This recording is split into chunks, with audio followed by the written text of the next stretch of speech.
डर वो बला है जो अच्छे अच्छों को हिला देती है, और ऐसे में बात अगर कोरोना की हो तो पूछना ही क्या। संक्रमण से बचने के लिए सोशल डिस्टेंसिंग ही तो सबसे बड़ा हथियार है। माहौल ऐसा है कि कोई अपना भी अगर इस महामारी की वजह से मौत का शिकार हो जाए तो सगे संबंधी भी उससे कन्नी काट लेते। लेकिन कुछ ऐसे योद्धा भी हैं जो मृतकों की मुक्ति के काम में लगे हैं, और ऐसे ही एक योद्धा हैं छत्तीसगढ़ के जगदलपुर के एलेक्जेंडर चेरियन।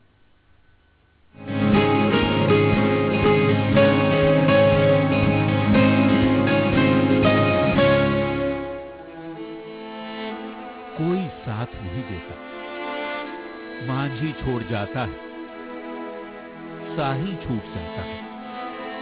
इस नश्वर शरीर की यही अंतिम गति है, यही आखिरी सत्य है, यही है सही। लेकिन कोरोना के खौफ ने सबको मौन कर दिया। ऐसे में भला ये काम कौन करेगा? जो डर गया समझो मर गया, कुछ वही डायलॉग जो है इस परिवार की जिंदगी का हिस्सा बन गया है।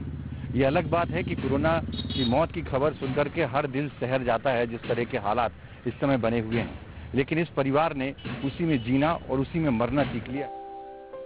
अंतिम संस्कार इस संसार की रीति है, लेकिन कोरोना संक्रमण के डर से कई बार मृतक के परिजन ने भी बेदम हुए तन का साथ छोड़ दिया। लेकिन एलेक्जेंडर ने धर्म की परवाह किए बगैर इस पुण्य कर्म को चुना। घर वाले उसको छूने में या आसपास जाने में घबरा रहे थे, और हमारे टीम के सदस्य वहां पर जाकर के उसको लेकर के उन्होंने विधिवत उसको डिस्पोज किया।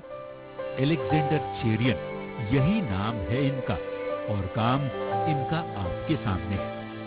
ये वो मसीहा हैं जो मौत के बाद के सबसे पुण्य काम को अंजाम तक पहुंचाने में जुटे हैं। ये भी परिवार वाले हैं।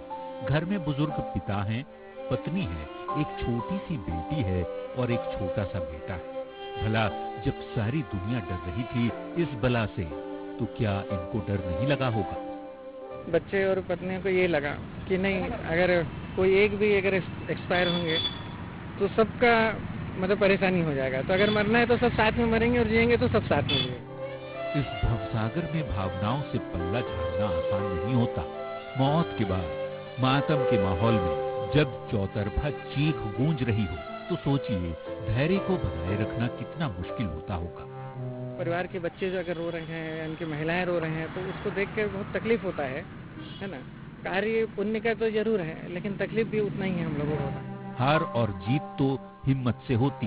मुश्किल वक्त में भी एलेक्जेंडर चेरियन ने मन को स्थिर रखा, और 10-20 नहीं 100 से भी अधिक लोगों का उनकी आस्था और धर्म के मुताबिक अंतिम संस्कार किया। अभी तक टोटल जो हमारे पास है 113 डेड बॉडी जो मेडिकल कॉलेज में यहाँ पर डेथ हुए थे, पूरी तरह से रीति रिवाज का पालन करते हुए उनका अंतिम संस्कार हमने किया। डर को जीत लेना, भावनाओं पर काबू पाना, लोगों के काम आना, ये आसान नहीं होता है। लेकिन एलेक्जेंडर चेरियन जैसे लोग भी तो कुछ अलग ही मिट्टी के बने होते हैं। कोरोना जैसी वैश्विक महामारी जो है वो जल्द से जल्द खत्म हो और लोग जीवन सामान्य जीने लग जाएं। कैमरामैन श्रीनिवास नायडू के साथ विनोद कुशवाहा, न्यूज़ 18 जगदलपुर।